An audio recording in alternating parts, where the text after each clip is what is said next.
यहाँ पे जीवन दर्शन के बारे में बताया गया है कि हमारा जो जीवन है वो हमारे जीवन में दो प्रकार के गुण होते हैं। जैसे यहाँ पे बताया गया है कि माँ के कलश से टपकता हुआ जिसमें अमृत की बूंदें दिखाई गई है, जिसमें आपस में प्रेम से लेन देन करना, प्रेम से बातें करना, प्रेम से दिल से सेवा करना देश की, ये हमारे नैतिक गुण है।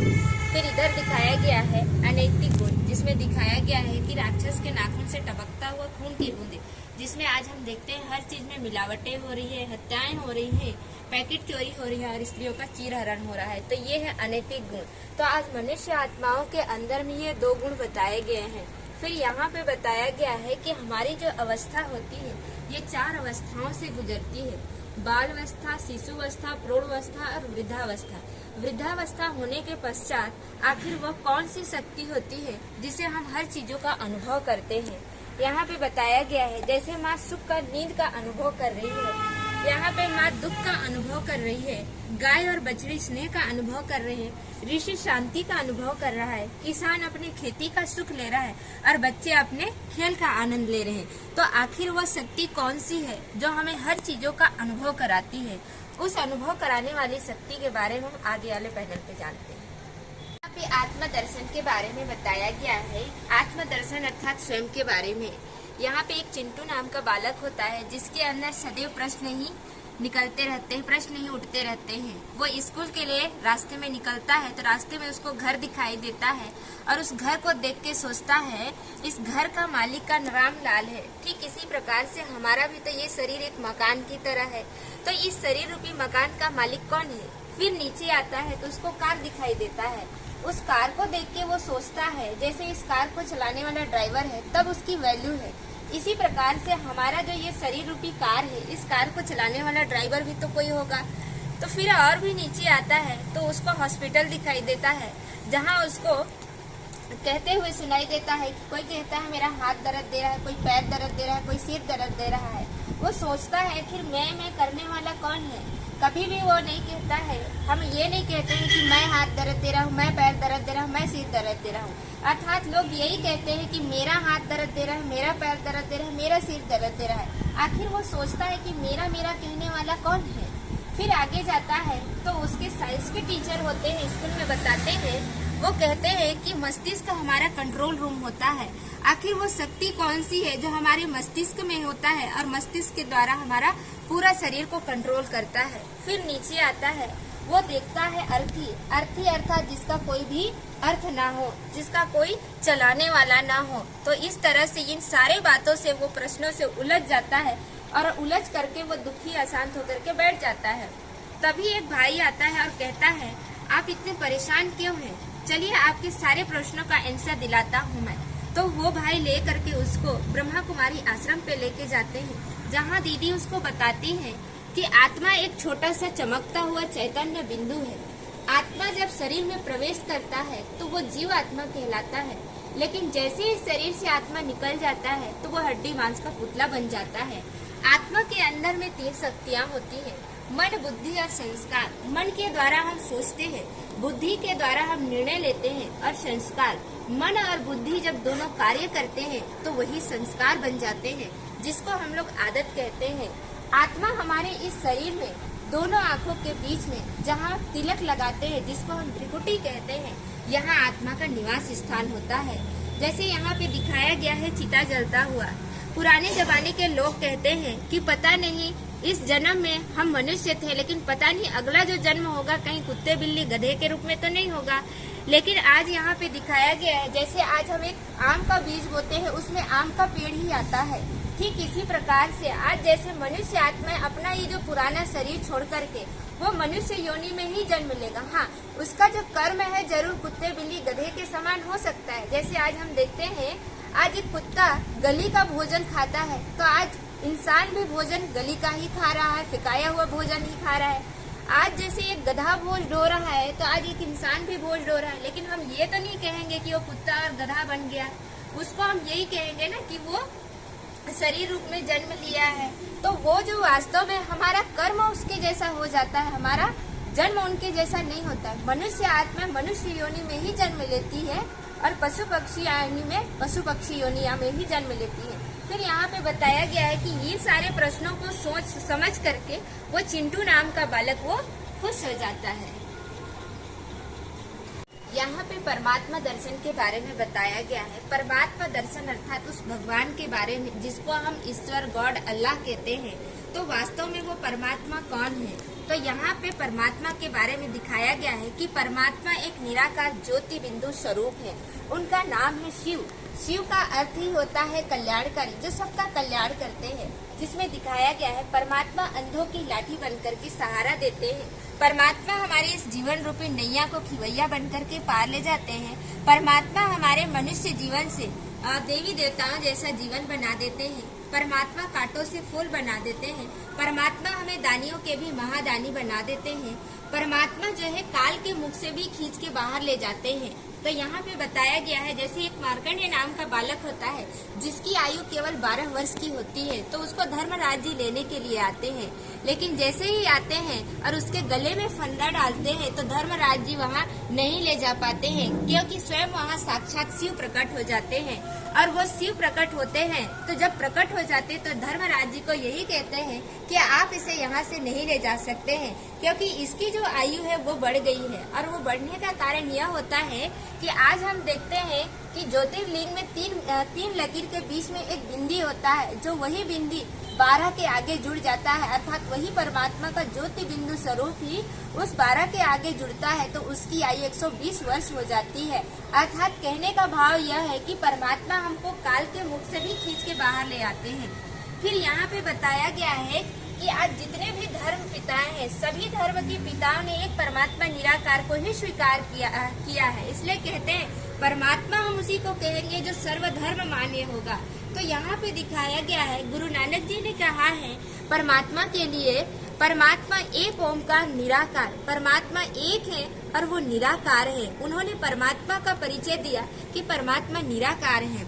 फिर यहाँ पे बताया गया है कि गौतम बुद्ध जी ने भी उस परमात्मा का साक्षात्कार प्रकाश स्वरूप में किया है। यहाँ पे बताया गया है क्रिश्चियन धर्म में भी क्राइस्ट ने उस परमात्मा का परिचय दिया है कि God is light, God is one, अर्थात परमात्मा एक है और वही लाइट है, वही प्रकाश है। आज हम देखते हैं हिंदू धर्म में भी उस परमात्मा की पूजा ज्योतिर्लिंग के रूप में किया जाता है। ज्योति का अर्थ होता है, ज्योति का मतलब होता है परमात्मा और लिंग का अर्थ होता है उसकी प्रतिमा।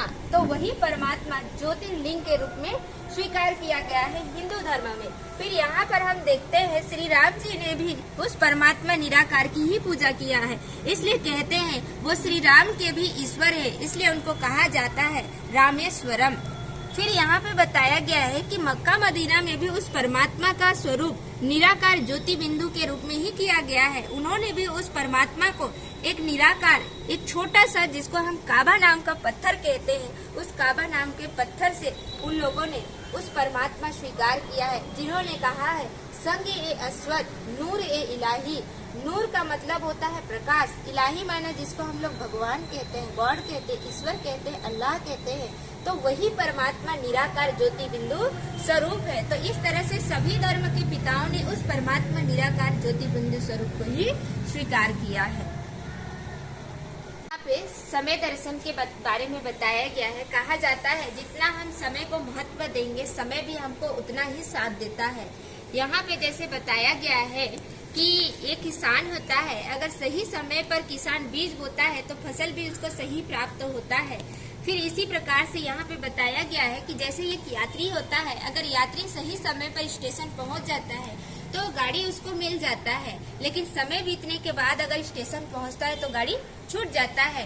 क्योंकि यहाँ पे बताया गया है जैसे समय जो होता है, कहा जाता है कि कमान से निकला हुआ तीर और मुख से निकला हुआ जवान वो कभी भी वापस लौट के नहीं आता है। इसी प्रकार से जो हमारे हाथ से समय चला जाता है वो कभी भी वापस लौट के नहीं आता है। यहाँ पे जैसे एक नेता होता है, अगर नेता सही समय पर कार्य करता है तो लोग उसे सम्मान देते हैं, इज्जत देते हैं, प्यार देते हैं। लेकिन वही नेता अगर सही समय पर कार्य नहीं करता है तो लोग उसे डंडा पत्थर से मारते हैं, क्योंकि इसने समय का महत्व नहीं दिया। ठीक इसी प्रकार से जैसे एक बच्चा होता है, बच्चा अगर समय का सही उपयोग करता है तो एक दिन बहुत बड़ा व्यक्ति बन जाता है, लेकिन जो बच्चा समय का दुरुपयोग करता है वो एक दिन बैठ करके पश्चाताप की अग्नि में रोता है। फिर यहाँ पे बताया गया है कि ये संसार भी एक समय की तरह घूम रहा है, जिसको हम चक्र कहते हैं।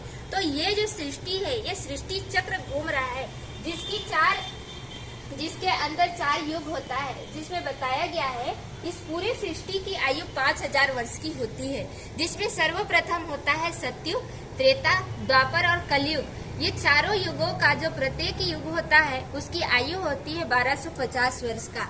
1250 सतयुग का, 1250 त्रेता युग, 1250 द्वापर और 1250 कलयुग। और ये चारों युगों में हम आत्मा चक्र लगाते हैं, लेकिन जब हम सतयुग और त्रेता में होते हैं तो हमारा जो जीवन होता है वो बहुत सुख शांति से संपन्न होता है। लेकिन जैसे ही हम द्वापर युग में आते हैं और कलयुग में प्रवेश करते हैं तो हम आत्माओं के अंदर दुख, अशांति और परेशानी आना स्टार्ट हो जाता है। तो कलयुग में हम आत्मा जब बहुत ज्यादा दुखी, अशांत और परेशान हो जाते हैं, तभी परमात्मा ने गीता में वादा किया है कि जब जब धर्म की अति ग्लानि होगी, अर्थात परमात्मा ने कहा है कि यदा यदा ही धर्मस्य ग्लानिर्भवति भारत अभ्युत्थानम धर्मस्य तदात्मानं सृजाम्यहम्। अर्थात जब जब धर्म की अति ग्लानि होगी तब तब मैं इस सृष्टि पर अवतरित होऊंगा।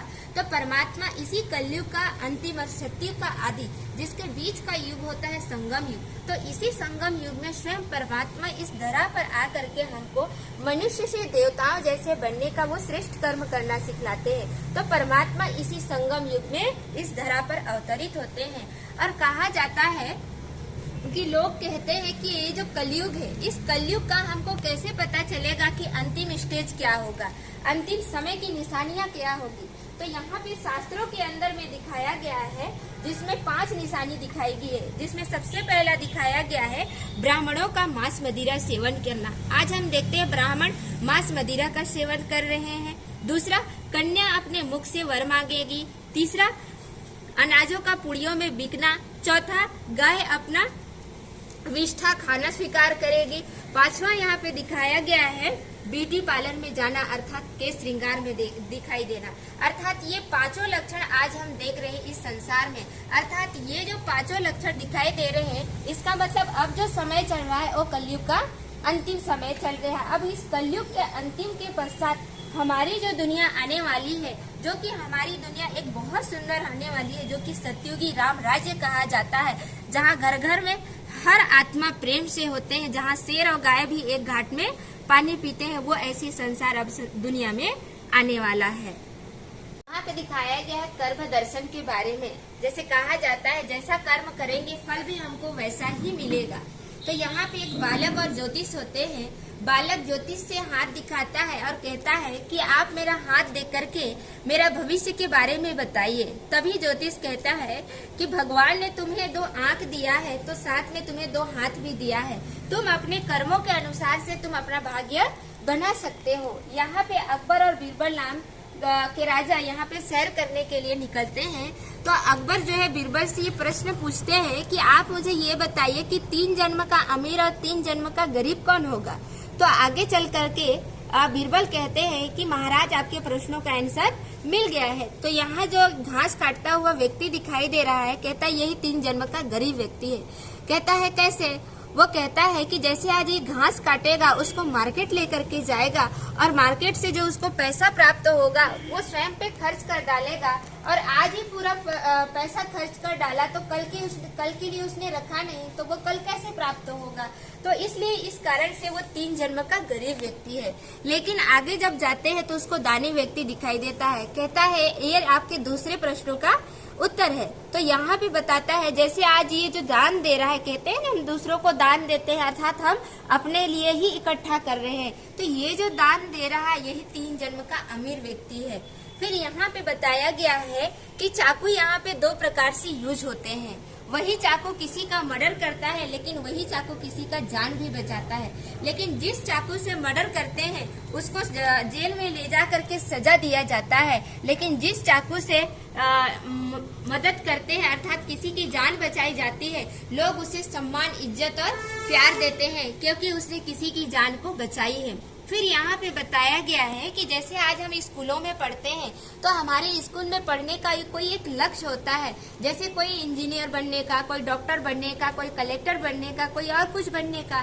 तो ये अपने अपने लक्ष्य के अनुसार ये पढ़ाई पढ़ते हैं और उस मुकाम तक वे प्राप्त कर लेते हैं। फिर जैसे आज कोई मनुष्य आत्माएं, वेद, शास्त्र, पुराण, ग्रंथ आदि जो पढ़ते हैं वो साधु संत महात्मा बनते हैं, लेकिन जो आत्माएं इस राज्यों की पढ़ाई पढ़ते हैं वो मनुष्य से देवताओं जैसे बनते हैं, क्योंकि राज्यों का मतलब ही होता है आत्मा का परमात्मा के साथ संबंध। अर्थात जब हम आत्मा परमात्मा के साथ संबंध जोड़ते हैं तो परमात्मा से हमें दिव्य शक्तियों की दिव्य गुण प्राप्त होते हैं, जिसके कारण हमारा जीवन देवी और देवताओं जैसा बन जाता है। और वही संसार जो आने वाला समय जो आ रहा है वो ऐसा ही संसार होगा जहाँ हर मनुष्य देव और देवी कहलाएंगे। तो ऐसा संसार बहुत जल्द इस संसार में आएगा।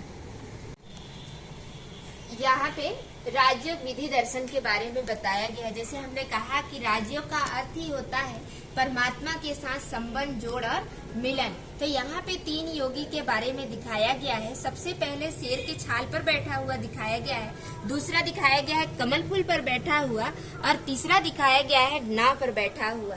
तो ये 3 योगी दिखाया गया है। और सबसे पहला जिसमें योगी दिखाया गया है कि शेर पे के छाल पर बैठा हुआ, अर्थात आज जब हम परमात्मा को याद करते हैं तो परमात्मा को स्वयं को अपने आप को एक शरीर समझ करके जब परमात्मा को याद करते हैं तो परमात्मा के साथ हमारा कनेक्शन नहीं जुटता है, क्योंकि परमात्मा हमारे जैसा शरीरधारी नहीं है। परमात्मा एक निराकार ज्योति बिंदु स्वरूप है, जिसके कारण हमारा सही कनेक्शन नहीं होता है। फिर इधर दिखाया गया है तीसरा योगी, जिसमें दिखाया गया है कि नाव पर बैठा हुआ।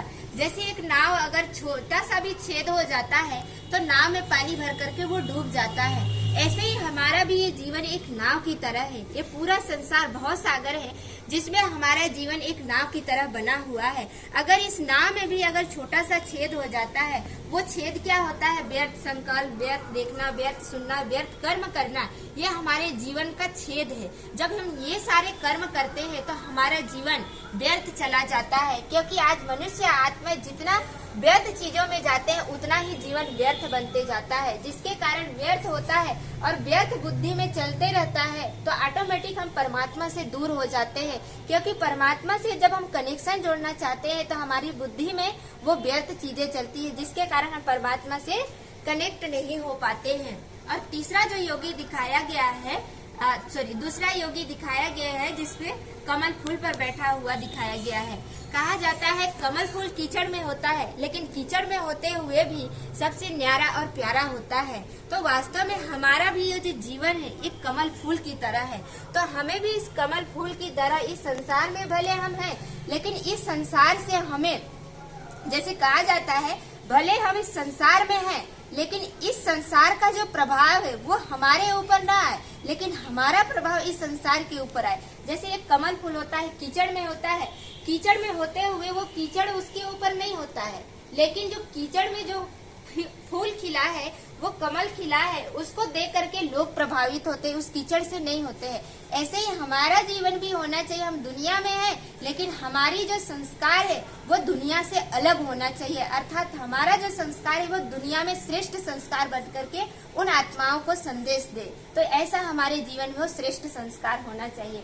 फिर यहाँ पे बताया गया है कि परमात्मा जब हम न्यारे और प्यारे बन जाते हैं तो परमात्मा के साथ सीधा हमारा वो ज्योति बिंदु का स्वरूप जो होता है वो न्यारा प्यारा स्वरूप होता है, जिसके कारण परमात्मा के साथ हम शीघ्र ही अपना कनेक्शन जोड़ लेते हैं। तो परमात्मा के साथ जैसे ही हम अपना कनेक्शन जोड़ते हैं तो परमात्मा को याद करने में हमको मेहनत नहीं लगता है। जैसे हम परमात्मा को भक्ति मार्ग में गीत के द्वारा भी हम उस परमात्मा को याद करते हैं। कहा जाता है कि परमात्मा को हम सर्व संबंध से याद कर सकते हैं। जैसे भक्ति में गीत गाते हैं कि तुम ही हो माता पिता, तुम ही हो तन, तुम ही हो बंधु सखा, तुम ही हो विद्या द्रविड़म, तुम ही हो सर्वम मम देव देव कहा जाता है। तो आज हमने उस परमात्मा के लिए ये सारी चीजें तो कहा, लेकिन हमने कभी भी उस परमात्मा के साथ ना तो माँ का संबंध निभाया और ना ही पिता का संबंध निभाया और ना ही भाई का संबंध निभाया और ना ही उसके साथ दोस्त का संबंध निभाया। केवल हमने ये गीत गाया। तो वास्तव में उस परमात्मा के साथ जब हम सर्व संबंध प्रभु से याद करते हैं तो परमात्मा से हमें वो सर्व संबंधों का सुख मिलता है। जैसे परमात्मा जो होता है वो हमारा पिता होता है और पिता से मिलने के लिए हमें किसी की इजाजत नहीं होता है, लेने की आवश्यकता नहीं पड़ती। जैसे एक राजा होता है, जो राजा का बच्चा होता है, उस राजा का बच्चा को कभी किसी से परमिशन लेकर के नहीं जाना पड़ता है, लेकिन वही बाहरी व्यक्ति होता है उसको परमिशन लेकर के जाना पड़ता है। तो वो जो राजा का बच्चा है वो कहता है भले ही वो संसार के लिए राजा है, लेकिन वो तो मेरे लिए पिता है, वो तो मेरा पिता है कहता है। तो ऐसे ही जो परमात्मा है वो हमारा पिता है। तो परमात्मा को याद करने के लिए हमें किसी की जरूरत नहीं है, हम परमात्मा के साथ सीधा हम अपना कनेक्ट होकर के परमात्मा से जो चाहिए वो हम प्राप्त कर सकते हैं। तो इस तरह से यहाँ राज्यों के द्वारा इन सारी चीजों की विधि बताई जाती है। राज्यों सिद्धि दर्शन के बारे में बताया गया है कि जब हम राज्यों का अभ्यास करते हैं, राज्यों का अर्थात मेडिटेशन, जब हम मेडिटेशन करते हैं तो मेडिटेशन से हमें किन किन चीजों की प्राप्ति होती है। तो सबसे पहले जब हम मेडिटेशन का अभ्यास करते हैं तो हमारी जो कर्मेंद्रियां हैं, जो हमारा मन बुद्धि है, जो कि हमारे वश में नहीं होता है, आज हम मन के अकॉर्डिंग चलते हैं, जो मन कहता है वही हम करते हैं, अर्थात मन हमारे अनुसार नहीं लेकिन हम मन के अनुसार चलते हैं। तो जब हम राज्यों का अभ्यास करते हैं तो राज्यों के द्वारा हम अपने मन और बुद्धि पर कंट्रोल कर सकते हैं, अर्थात हम उसको जैसा चाहते हैं हम उस अनुसार से उसको चला सकते हैं। फिर यहाँ पे बताया गया है कि राज्यों के द्वारा अष्ट शक्तियों की प्राप्ति होती है, जिसमें से सहन करने की शक्ति, समाने की शक्ति, परखने की शक्ति, निर्णय करने की शक्ति, विस्तार को संकीर्ण करने की शक्ति, समेटने की शक्ति, सामना करने की शक्ति और सहयोग करने की शक्ति, ये 8 शक्तियाँ हमें प्राप्त होती है जो कि मेडिटेशन के द्वारा होता है। फिर यहाँ पे बताया गया है कि मेडिटेशन के द्वारा यहाँ पे बताया गया है हमारे कार्यों में बहुत अच्छे वृद्धि हो जाते हैं, हमारे स्वास्थ्य में बहुत अच्छा सुधार होता है, हमारे व्यापार बहुत अच्छे चलने लग जाते हैं। साथ साथ आज हम जो कहते हैं कि हिंदू, मुस्लिम, सिख, ईसाई आपस में सब भाई भाई, लेकिन आज हम देखें तो वास्तव में कोई भी भाई भाई के रूप में स्वीकार नहीं कर रहा है। तो ये जो धर्म बनाया गया है, ये धर्म लोगों के द्वारा बनाया गया है। परमात्मा ने कभी नहीं कहा है कि तुम हिंदू हो, तुम मुसलमान हो, तुम सिख हो, तुम ईसाई हो। सब परमात्मा के लिए सबने यही कहा है कि परमात्मा एक है और वही निराकार है। तो परमात्मा एक है, वो हमारा पिता है। जब वो परमात्मा पिता एक है तो हम सब उसकी संतान है, तो हम सब उसकी संतान है, तो आपस में भाई भाई ही हो सकते हैं। और जब हम भाई भाई की ये दृष्टि रखते हैं तो कभी भी एक धर्म दूसरे धर्मों के साथ लड़ाई झगड़ा नहीं कर सकता है, क्योंकि वो भाई का संबंध बन जाता है। इस कारण से कभी भी एक धर्म दूसरे धर्मों के बीच में मतभेदता नहीं आती है। यहाँ पे बताया गया है कि राज्यों के द्वारा, नारी शक्तियों के द्वारा इस पूरे विश्व का कल्याण होना है, क्योंकि नारी शक्ति इस पूरे संसार को परिवर्तन करके एक बहुत सुंदर दुनिया लाने वाले हैं, जिसको हम लोग स्वर्ग कहते हैं, जहाँ हर आत्मा देवी और देवताओं की तरह होगा। तो वो जो संसार है वो संसार बहुत जल्द आने वाला है, जिसके बारे में आगे बताएंगे। दर्शन के बारे में बताया गया है स्वर्ग अर्थात सतयुग, जहाँ हर आत्मा देवी और देवताओं के रूप में होता है। कहा जाता है कि आज वो जो संसार होता है बहुत प्रेम की संसार होता है, बहुत सुख का संसार हो जाता है, जिसके गायन में कहा जाता है कि सर्व गुण संपन्न, 16 कला संपूर्ण, संपूर्ण निर्विकारी, अहिंसा परमो धर्म, मर्यादा पुरुषोत्तम कहा जाता है। तो वो जो संसार है वो देवी देवताओं का संसार है, क्योंकि वहाँ हर आत्माएं, हर मनुष्य देव और देवी कहलाता है, क्योंकि उनके कर्म श्रेष्ठ होने के कारण वो देवी और देवता कहलाते हैं। और वो संसार इतना प्यार का संसार होता है जहाँ शेर और गाय भी एक घाट में पानी पीते हैं। तो हमारा कर्म इतने श्रेष्ठ होने के कारण हम देवी और देवताएं कहलाते हैं। इसलिए कहा जाता है कि नर ऐसी करनी करे जो नारायण बने और नारी ऐसी करनी करे जो श्री लक्ष्मी बने। तो हमें भी अपने जीवन में वो श्रेष्ठ कर्म करके स्वयं को देवी और देवताओं की तरह बनाना है, जो कि हमें सतयुग में लक्ष्मी और नारायण की तरह, जो कि लक्ष्मी नारायण ये पूरे विश्व का एक कहना चाहिए कि एक पूरे विश्व का राजा और रानी है। इसलिए कहते हैं विश्व महाराजन श्री लक्ष्मी और विश्व महाराजन श्री नारायण और विश्व महारानी श्री लक्ष्मी कहा जाता है। तो यही संसार जो है, इसी भारत का उत्थान करने वाले यही लक्ष्मी और नारायण है। तो ये संसार जो होता है बहुत सुख का संसार होता है, जिसे हम स्वर्ग कहते हैं।